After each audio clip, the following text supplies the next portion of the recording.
Welcome back. Making of Indian constitution বা ভারতের সংবিধান তৈরি ও গণপরিষদ, এই অধ্যায়টি আমি আগের দুটি ভিডিওতে দুটি পার্টে পড়িয়েছি, পার্ট 1 এবং পার্ট 2। সেই অধ্যায় থেকে মোস্ট ইম্পর্ট্যান্ট 30টি MCQ প্রশ্ন আমি এই ভিডিওতে আলোচনা করব, যে প্রশ্নগুলির মধ্যে থেকে যে কোনো কম্পিটিটিভ পরীক্ষায় আসবেই। তো ভিডিওটি শুরু করার আগে তোমাদেরকে একটা রিকোয়েস্ট, ভিডিওটি যদি ভালো লাগে তাহলে সাবস্ক্রাইব করো এবং বন্ধুদের সঙ্গে শেয়ার করো। ওকে, চলো আর বেশি দেরি না করে শুরু করা যাক।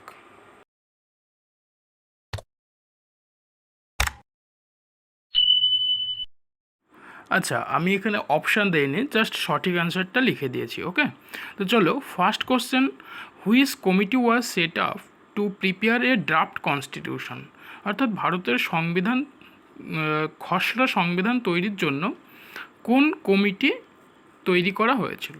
সঠিক আনসার ড্রাফটিং কমিটি, অর্থাৎ খসড়া কমিটি। সেকেন্ড কোশ্চেন দেখো, the election to the constituent assembly were held in, অর্থাৎ গণপরিষদের যে নির্বাচন সেটা কত সালে অনুষ্ঠিত হয়েছিল? 1946 জুলাই মাস। কখনো এটা মাস নাও দিতে পারে, জাস্ট ইয়ার তুলে দিলে 1946, কিন্তু যদি 1946 জানুয়ারি জুলাই অপশান দেয় তাহলে সেক্ষেত্রে জুলাইটা তোমাদের ভালো করে মনে রাখতে হবে। Okay, third question, who acted as president of the constituent assembly on 9 December 1946? অর্থাৎ গণপরিষদের প্রথম যিনি রাষ্ট্রপতি বা অ্যাক্টিং প্রেসিডেন্ট কে ছিলেন? আনসার হলো সচ্চিদানন্দ সিনহা। কারণ আমরা দেখেছি তিনি ছিলেন most oldest people of constituent assemblies member. ঠিক আছে, তো সঠিক উত্তর হলো Sachchidananda Sinha. Next question, the total number of seats fixed in the proposed constituent assembly for British India, chief commissioner provinces and the Indian states respectively are. অর্থাৎ গণপরিষদের তোমার যে কনস্টিটিউয়েন্ট অ্যাসেম্বলি বা গণপরিষদের জন্য British India, chief commissioner provinces এবং Indian state থেকে কতগুলি প্রতিনিধি থাকবে বা কতগুলি মেম্বার নির্বাচিত হবেন, তার যে ডায়াগ্রামটা সেটা এখানে চেয়েছে। আমি পার্ট 1-এর ভিডিওতে এটা ডিটেলসে পড়িয়েছি, যার ডেসক্রিপশন বক্সে লিঙ্কটা দিয়ে দেবো, তোমরা ওখান থেকে দেখে নেবে। তো এক্ষেত্রে সঠিক উত্তর 292, 4 এবং 93। ওকে, অর্থাৎ 292 জন সদস্য থাকবেন ব্রিটিশ ইন্ডিয়া থেকে, 4 জন থাকবেন চিফ কমিশনার প্রভিন্সেস থেকে এবং 93 জন সদস্য থাকবে ইন্ডিয়ান স্টেটস থেকে। ঠিক আছে, চলো next question, Krishnaswami Ayyangar, KM Munshi, BL Mitter were the members of the, অর্থাৎ এই যে 3 জন সদস্যের নাম বললাম, এই 3 জন সদস্য কোন কমিটির সদস্য ছিলেন? আমরা যে মেজর কমিটিগুলো পড়িয়েছিলাম পার্ট 1-এর ভিডিওতে, সেখানে দেখেছি যে ড্রাফটিং কমিটির সর্বমোট 7 জন সদস্য ছিলেন। তাদের ডিটেলসে নাম তোমরা ওই ভিডিওতে পেয়ে যাবে। তো এক্ষেত্রে এই 3 জন ব্যক্তি ড্রাফটিং কমিটির সদস্য ছিলেন। ঠিক আছে, এখানে যদি অপশান থাকে union power committee, Indian Congress committee, drafting committee etcetera, তো সঠিক আনসার হবে drafting committee. Next question, the election to the constituent assembly were, গণপরিষদের নির্বাচনটা কিভাবে হয়েছিল? ডিরেক্ট, ইনডিরেক্ট না কীভাবে? অপশান থাকবে বিভিন্ন।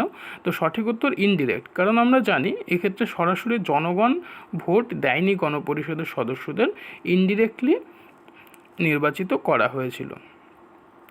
Next question, who call the drafting committee as the drifting committee? ঠিক আছে, কে ভারতের সংবিধানের সমালোচনার ক্ষেত্রে ড্রাফটিং কমিটিকে ড্রিফটিং কমিটি হিসেবে ব্যাখ্যা করেছেন? তো সঠিক উত্তর নাজিরুদ্দিন আহমেদ। আমরা পার্ট 2-এর ভিডিওতে দেখেছি ইন্ডিয়ান কনস্টিটিউশনের যে ক্রিটিক্যাল অ্যাসেসমেন্ট সমালোচনা, সেক্ষেত্রে বিভিন্ন জন বিভিন্নভাবে সমালোচনা করেছেন। তো নাজিরুদ্দিন আহমেদ ড্রাফটিং কমিটিকে ড্রিফটিং কমিটি বলে ক্রিটিসাইজ করেছেন। Next question, who described constituent assembly as a body of Hindus, অর্থাৎ গণপরিষদকে হিন্দুদের বডি হিসেবে কে আলোচনা করেছেন বা বর্ণনা করেছেন?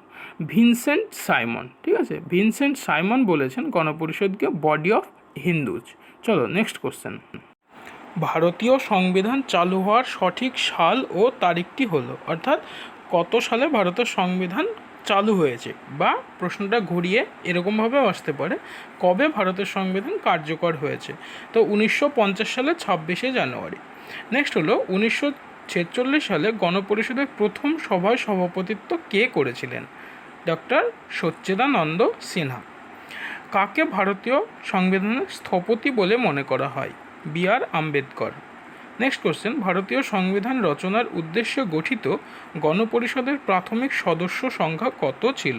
389 জন সর্বমোট সদস্য ছিল, যার মধ্যে ইন্ডিয়ান স্টেটস থেকে কতগুলো, প্রভিন্সেস থেকে কতগুলো, চিফ কমিশনার প্রভিন্সেস থেকে কতগুলো, এবং ব্রিটিশ ইন্ডিয়া থেকে কতগুলো সদস্য ছিল, যার ডিটেলস আমি এর আগের ভিডিওতে আলোচনা করেছি। নেক্সট কোশ্চেন, গণপরিষদের সদস্যরা ছিলেন প্রাদেশিক আইনসভার সদস্যগণ দ্বারা নির্বাচিত।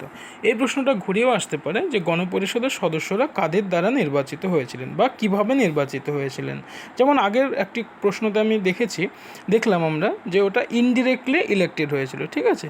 তো এক্ষেত্রে এরা প্রাদেশিক আইনসভার সদস্যগণ দ্বারা নির্বাচিত। নেক্সট প্রশ্ন, ভারতের সংবিধান কবে গৃহীত হয়? 1949 সালে 26শে নভেম্বর। 7 নম্বর, কত সালে ভারতবর্ষ প্রজাতান্ত্রিক রাষ্ট্ররূপে আত্মপ্রকাশ করে? অর্থাৎ এই প্রশ্নটা আরেকটিভাবে যদি ঘুরিয়ে আসে যে কবে থেকে সংবিধান কার্যকর হয়, সেক্ষেত্রে সঠিক উত্তর 1950। একই প্রশ্ন। দেখো এখানে প্রত্যেকটি প্রশ্নই কিন্তু কোনো না কোনোবার WBCS-এর প্রিলিমিনারি, পিএসসির মিসলেনিয়াস বা ক্লার্কশিপ কোনো না কোনো পরীক্ষাতে এসেছে। সো সবকটি প্রশ্নই গুরুত্বপূর্ণ। ওকে, চলো নেক্সট প্রশ্ন, কবে অনুষ্ঠিত হয়েছিল গণপরিষদের প্রথম সভা? আমি পার্ট 1-এর ভিডিওতে আলোচনা করেছি। গণপরিষদের প্রথম সভা অনুষ্ঠিত হয়েছিল 1946 সালের 9 ডিসেম্বর। নেক্সট হলো, ভারতের সংবিধান রচনা করেছে কে? ব্রিটিশ পার্লামেন্ট, ভারতের গণপরিষদ, তৎকালীন প্রদেশগুলোর প্রাদেশিক আইনসভার সদস্যগণ, না ভারতের জনগণ? তো অবশ্যই ভারতের গণপরিষদ বা কনস্টিটিউয়েন্ট অ্যাসেম্বলি, যার মুখ্য স্থপতি ছিলেন বি.আর. আম্বেদকর, ঠিক আছে। তো কনস্টিটিউয়েন্ট অ্যাসেম্বলি ভারতের সংবিধান রচনা করেছে। নেক্সট কোশ্চেন, নিম্নলিখিত সময়কালগুলির মধ্যে কোন সময় ভারতীয় সংবিধান রচনার উদ্দেশ্যে গঠিত গণপরিষদ বিতর্কের মাধ্যমে ভারতীয় সংবিধান চূড়ান্ত করে? এক্ষেত্রে গণপরিষদ কবে গঠিত হলো এবং কবে গণপরিষদের দ্বারা যে সংবিধান রচনা হলো সেটা কবে গ্রহণ করা হলো, এই যে সময়কালটা বা এই টাইম পিরিয়ডটা এখানে সঠিক উত্তর হবে। তো আমরা দেখেছি ডিসেম্বর মাসে 1946 সালে ডিসেম্বর মাসে গণপরিষদ তৈরি হয়েছে এবং নভেম্বর 1949-এ গ্রহণ করা হয়েছে। তো এটাই হচ্ছে সঠিক উত্তর, যে ডিসেম্বর 1946 টু নভেম্বর 1949। ওকে, চলো নেক্সট কোশ্চেন, ভারতীয় সংবিধানের গণপরিষদ দ্বারা গঠিত খসড়া রচনা কমিটির প্রধান কে ছিলেন? Doctor B R. আম্বেদকর। গণপরিষদের সভাপতি কে ছিলেন? রাজেন্দ্র প্রসাদ। নিম্নলিখিত কোনটির অধীনে গঠিত হয়েছিল গণপরিষদ? আমরা জানি 1946 সালের ক্যাবিনেট মিশন প্ল্যানের তত্ত্বাবধানে কিন্তু গঠিত হয়েছিল কনস্টিটিউয়েন্ট অ্যাসেম্বলি। নেক্সট, ভারতের সংবিধান কোন তারিখে ঘোষণা করা হয় অর্থাৎ কার্যকর হয়? রাইট, 1950 26 জানুয়ারি।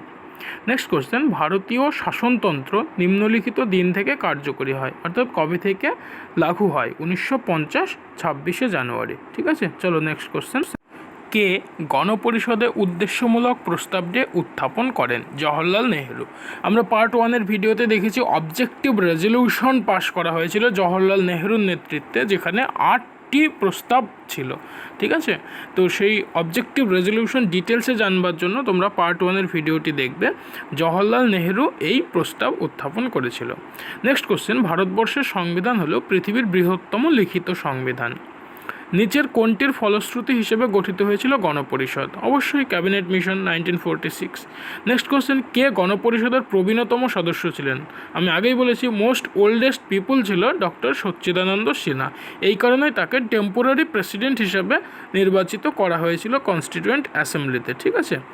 নেক্সট হলো, কত সালে ভারতীয় সংবিধানের খসড়া প্রকাশিত হয়েছিল? 1948 সালে, ঠিক আছে। কোশ্চেন নাম্বার 21, জওহরলাল নেহেরু গণপরিষদে উদ্দেশ্যমূলক প্রস্তাবটি উত্থাপন কবে করেছিলেন? 1947 সালের 22শে জানুয়ারি।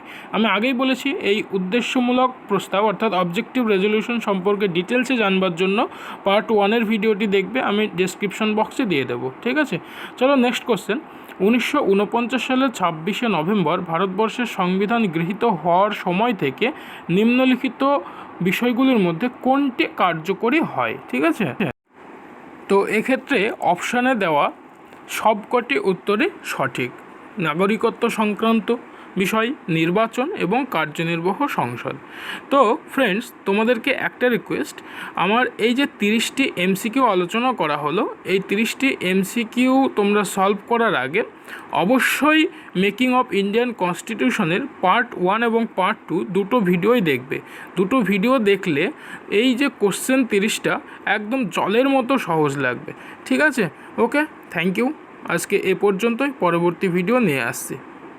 ততক্ষণ তোমরা প্রিপারেশন নিতে থাকো এবং ইন্ডিয়ান কনস্টিটিউশন ও পলিটি সম্পর্কে বিশদে জানতে এবং পরীক্ষার প্রশ্ন কমন পেতে এই চ্যানেলটিকে যদি এখনও পর্যন্ত সাবস্ক্রাইব না করে থাকো তাহলে দ্রুত সাবস্ক্রাইব করে দাও, যাতে ভিডিও আপলোড করার সঙ্গে সঙ্গে খুব সহজেই তোমাদের কাছে আগে পৌঁছে যায়। ওকে।